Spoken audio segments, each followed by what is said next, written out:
Well, if it's passed, there won't be any lone players. They won't be allowed to come out like myself, which I think would be a bit bad thing. I don't think the law will be passed in England. I think the players will rebel against it. You really love soccer and working with youngsters and studying the game, don't you? Yes. I think the youngsters, you get more enjoyment out of seeing them come on, progress. The older players have got bad habits anyway. We can't be changed, but the youngsters, you get a good kick out of it. Well, now you were last in this country 3 years ago, and now you're on loan from Exeter to the Tornado. How do you feel soccer has changed in this country in your 3 years' absence, and the public acceptance of it also? I think the game's changed. It's part-time now. It's not quite as good as it was.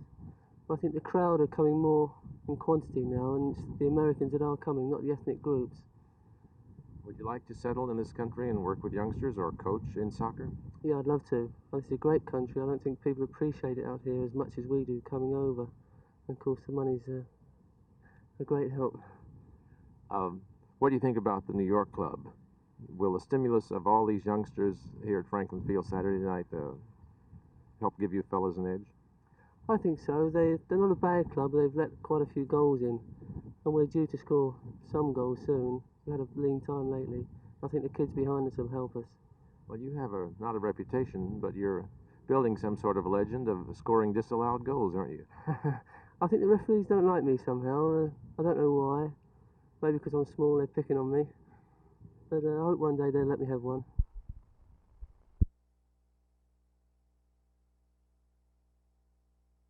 About a year ago, he won a close decision, and this was when I was really bad. Wasn't in no shape at all, and I thought I won the fight. And so did my corner and a lot of other people. But Doyle raised his hand, so I had to go with him.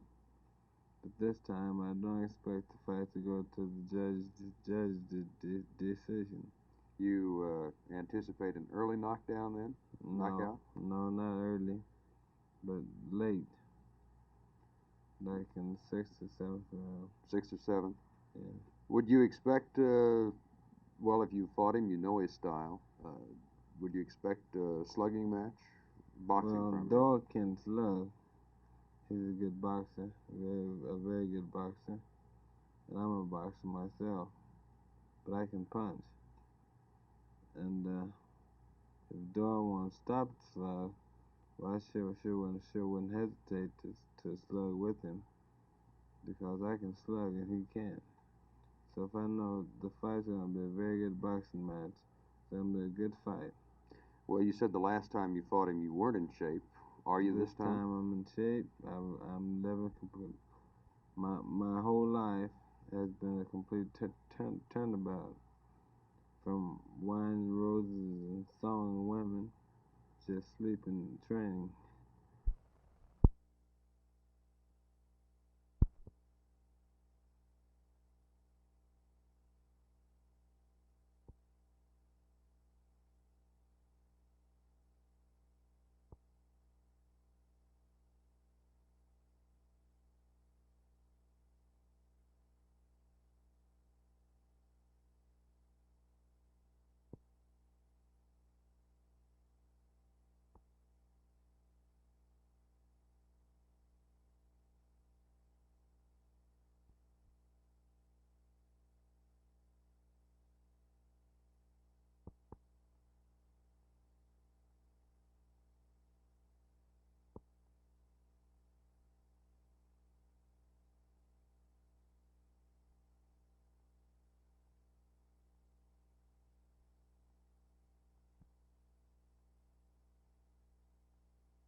How long have you been a lifeguard?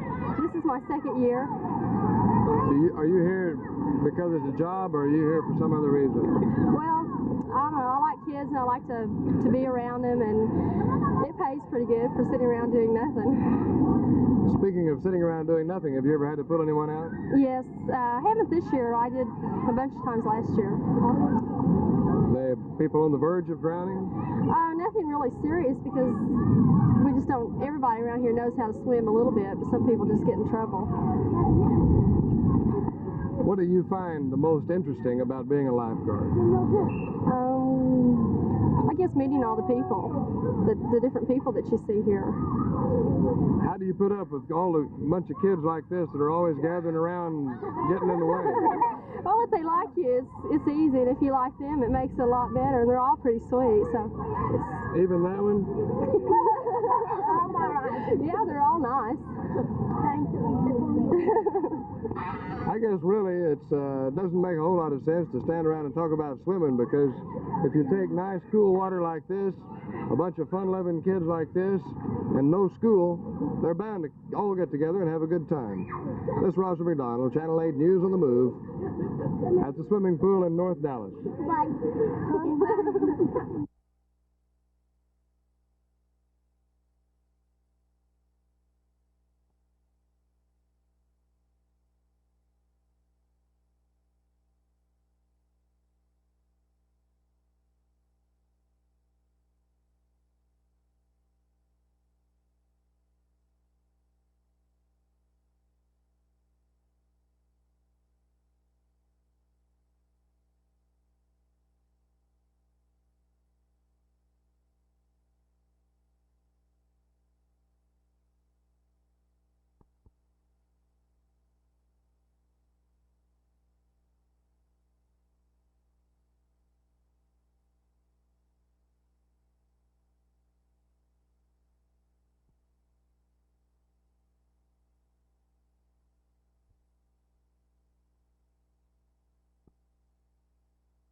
Happy boat.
The first homicide in Jack County in over 8 years may have been solved with the arrest of 2 men and 2 women overnight in Tarrant County.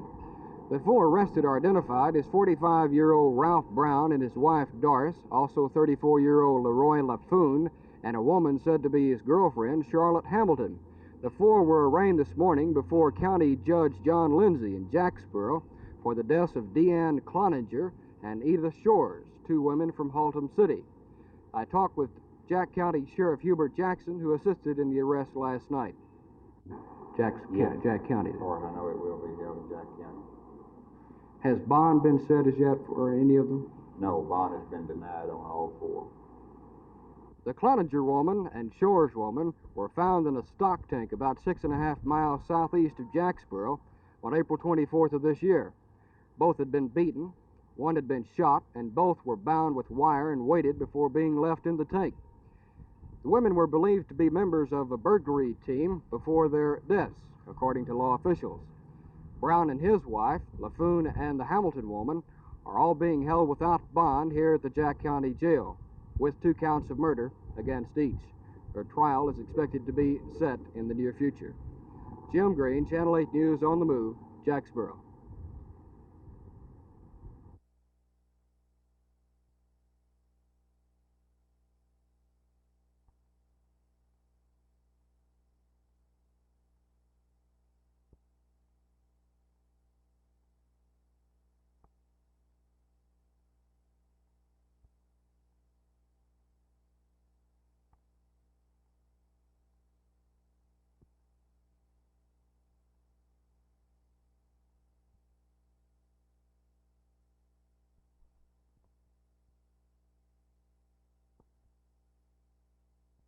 Don, where do you get all these weapons? These weapons have been picked up in criminal investigations, and people realize that they have illegal weapons and turn them over to the government for disposition. Now, this particular weapon is the M16, such as they're using in Vietnam. It's, matter of fact, it's stamped property U.S. government. Why not give it back to the Army? The Army has been advised of the seizure, and due to the condition of it, it would cost more to get the gun operative again than it is to just go ahead and destroy it. What makes this collection of weapons illegal? All automatic firearms, sawed-off shotguns, sawed-off rifles are illegal unless they're registered with the Treasury Department. These weapons were not registered. I see. Now, you also have, for instance, a box of handguns, a variety of pistols and so forth. What about these? These weapons were seized from people with criminal records. As part of the Gun Control Act of 1968, one of the main features is to help the local police and prevent crime on the streets. One of the main features of the Gun Control Act of 1968 is take hand weapons away from people with criminal records. Any interesting stories you recall connected with any of these weapons? These weapons represent collection taken from criminals in armed robberies. One was in a murder at Richardson. All of the weapons have an interesting history. Now, some of these could well be one-of-a-kind weapons that they're just not plentiful anymore. What about a collector? Can he obtain anything like this? No, a collector could not, but any weapon that has really a collector's value is offered to the Smithsonian Institute, also to various military museums. A weapon that really has historic or collection value to it is turned over to one of these 2 sources. Specifically, now, Don, what will happen to these weapons? These weapons will be destroyed. In what manner? They will be fed into this huge hopper over here and chopped completely into pieces so that no one individual part can ever be assembled again. Is there a safeguard taken that no weapon is siphoned off to the side en route? Absolutely. That's why we're here today.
We had a special call grand jury yesterday, and they returned indictments against these people. What were they indicted for? Murder. All four? All four, 2 counts each. And who participated in the arrests? From here, myself and Patrolman Ray Priest. Also, Lake Worth Police Department, Fort Worth Police Department, Fort Worth Sheriff's Department assisted in the arrest, along with Ranger at Fort Worth.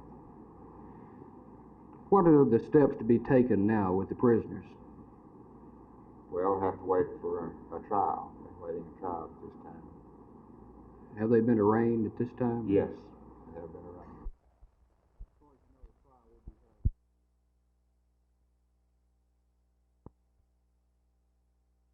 For months, Fort Worth and Dallas residents have been looking at the site of the regional airport without ever really seeing anything except some grading going on. Well, there it is, the beginnings of the first real terminal building. It's the $20 million Braniff Terminal, and it's the first of 4 such buildings to be completed by 1973. There were originally scheduled to be 5 structures, but Continental and Frontier Airlines took a close look at sagging profit statements and decided they really didn't need all that space. The 2 companies will share terminal facilities with other airlines. This first terminal is a milestone in a way.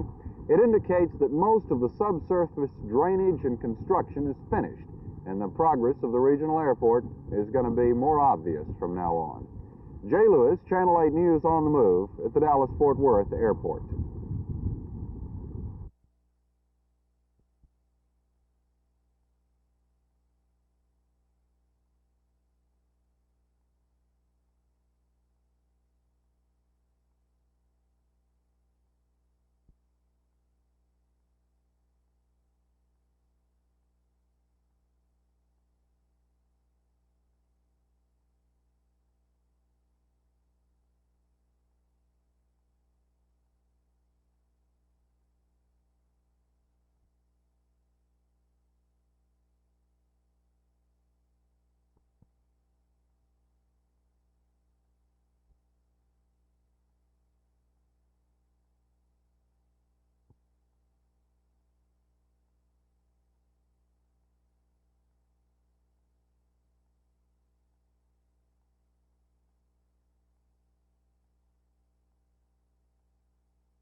Ever since the conclusion of that first court of inquiry, police agencies, friends of Tex Roberts, and a couple of news reporters have devoted hundreds of hours to trying to determine the complexities of his whodunit disappearance.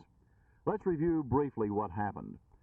Robert L. Tex Roberts, who would by now be 85 years old, and his 89-year-old maiden aunt, Jessie I. Forsythe, disappeared from this house the night of August 15, 1970. Dallas attorney Leon C. Horton, the subject of the court of inquiry, told police that he had power of attorney for Tex Roberts when he met with them the night of August 18th of last year. He told them then that his client was on a trip, that he and Mr. Roberts were in communication, and that no search need be made. So, police called off their hunt. In last month's initial inquiry in Judge D. Brown Walker's court, the document Attorney Horton had used to take control of the Roberts estate was found to have a questionable signature. Horton and a notary public named Art Reed are presently slated to go before the grand jury, which will investigate charges of alleged forgery in that matter. As the case unravels, the question of Tex Roberts' disappearance grows more intriguing.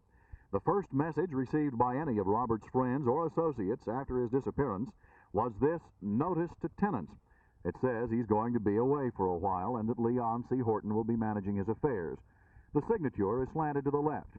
Tex Roberts normally slanted his signature just a hint to the right of vertical. The signature on that questionable power of attorney slants unnaturally to the left. Those who knew Tex Roberts well had a great deal of respect for his sharp mind, and they believe that just perhaps he may have signed this notice to tenants document, giving the left slant to his signature as a signal to anyone who knew him well that something was amiss. At any rate, documents which have been signed in recent times, allegedly by Tex Roberts, have had an increasingly close representation of his normal signature. So the question has now been raised that perhaps whoever is responsible for those signatures may have discovered the error in their initial sample of Tex Roberts' signature and been working to correct it. Tex's close friend and confidant, Al Bergeron, raises another interesting question. A sizable sum in cashier's checks belonging to Tex Roberts was transferred from safety deposit boxes in Dallas to a small bank in Amarillo, Texas, a bank whose president is the brother of Horton's law associate in Dallas. At least $75,000 of those cashier's checks have been cashed by Attorney Horton. If the power of attorney proves to have a forged signature, as the court of inquiry found, then Horton had no right to move those checks, and it's altogether possible that the Amarillo Bank may have to stand good for the $75,000. And one other point. Bergeron has been seeking to offer a reward for information leading to Tex's return. Bergeron says he is in Tex's will for about 40% of the estate, and it has been variously estimated at between $500,000 and $3 million. The court-appointed receiver for the Roberts estate, an attorney named Whitley Sessions of Dallas, has refused to allow the reward to be offered. Bergeron explains what he has been told and what he suspects may be true.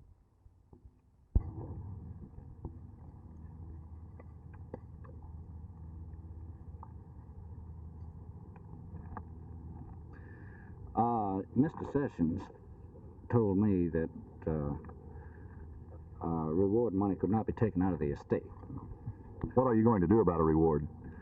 A friend of mine has come forth. He's pledging some stocks, and the amount will be a $10,000 reward. And it'll, the people that can come forth with information should go to the sheriff or the Metro Squad. Well, are you making a formal offer of a reward of $10,000 effective now?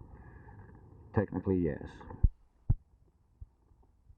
The majority of the law enforcement officials working on the Roberts case tell me privately that they don't hold out much hope that Tex Roberts is still alive. It is the law in the state of Texas that unless they turn up a body, alive or dead, no one can be charged with murder. And so it is altogether possible that Tex Roberts and his aunt may have vanished from the face of the earth, and that nobody will ever be held to account for it. Jerry Taff, Channel 8 News on the Move in North Dallas.